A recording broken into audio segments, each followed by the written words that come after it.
աշխատանքի թեման է սոնետները և Շեքսպիրի սոնետների հայերեն, անգլերեն, ռուսերեն և կորեերեն թարգմանությունների համեմատությունները բնօրինակի հետ։ Աշխատանքը ներկայացնելու ենք 18 և 12 խմբի դասանի աշակերտներով։ Purchase of the sun. The roots of the sun trace back to 13th century Italy.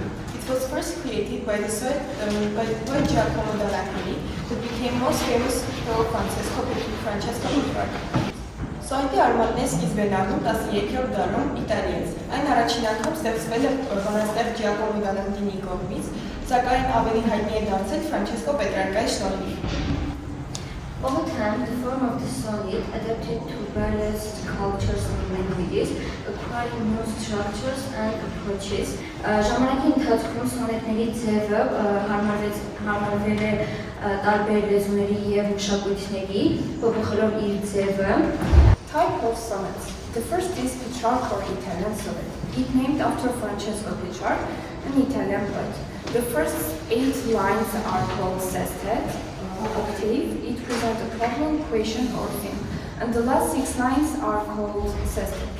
Պետրարկյան կամ իտալական սոնետներ։ Առաջինը դա պետրարկյան սոնետն է, որն անվանվել է իտալացի բանաստեղծ Ֆրանչեսկո Պետրարկայի անվամբ։ Առաջին ուստողերը կոչվում են օկտավա, որոնք իրենցից ներկայացում են խնդիր, հարց կամ թեմա, իսկ վերջին տեստողերը կոչվում են սեստետ, որոնք իրենց հերթին ներկայացում են այդ խնդիրների առաջադուծումը կամ անդրադարձը։ Shakespeare English sonnet.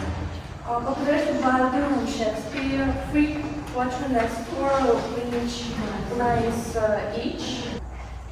Sonnet 18. Shall I compare thee to a summer's day? Shall I compare thee to a summer's day? Thou art more lovely and more temperate. Now rough winds to shake the barren buds of May, and summer's leaves have all too short today. Sonnet 18 poetը համեմատում է իր սիրելիին ամառային օրվա հետ, բայց պնդում է, որ ամառը սիրելին գերազանցում է ամառը, քանի որ ամառը անցողիկ է և անթերի չէ։ Sonnet 20.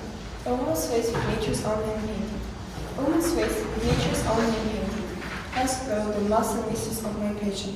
A woman's gentle heart, but not acquainted with shifting change as it falls woman's fashion. Այս սոնետը առանձնանում է որպես գեղեցկության, սերերի և մարդկային կապի հմայիչ ուսումնասիրություն։ Խոսողը նկարագրում է երիտասարդի դեմքը որպես երկու սերերի լավագույն հատկություններ միավորող այն նրբությունն ու շնորհը, որը հաճախ ասոցացվում է կանանց հետ, և այն ուժն ու հավատարմությունը, որոնք ակնկալվում են տղամարդկանցից։ In this sonnet, Shakespeare reflects on time, aging, and beauty. He says that the youth and beauty fade away over time. And however, the poet always discusses the struggle of aging and the aging of the loss of beauty. Sonnet 22-ում ասում է, որ Շեքսպիրը մտորում է իր տարիքի, ծերացման, գեղեցկության և ժամանակի մասին։ Նա ասում է, որ ժամանակի ընթացքում երիտասարդությունը ու գեղեցկությունը կարող են կորել, սակայն դրանք միշտ մնում են մարդու հոգու մեջ, քանի որ ճշմարիտ սերը և գեղեցկությունը դրանք արտաքինից չեն, այլ գտնվում են մարդու հոգու մեջ։ Sonnet 57 illustrates that I should like to combat. In this sonnet, the poet presentation his relationship with his beloved as a servant to the master. As a servant of his beloved, the poet described himself with very weak confidence and bitterness, as having no life for the desire of his soul. As he waits like a sad slave of the orders of his sovereignty. Sonnet 66. Tired for all these wars who let I cry. Tired with all these wars who let I cry, was to behold desert a vagabond, and needing nothing to enjoy it, in purest faith unhappily forsworn. Sonnet 160. Let me not to the mage of 2 minds.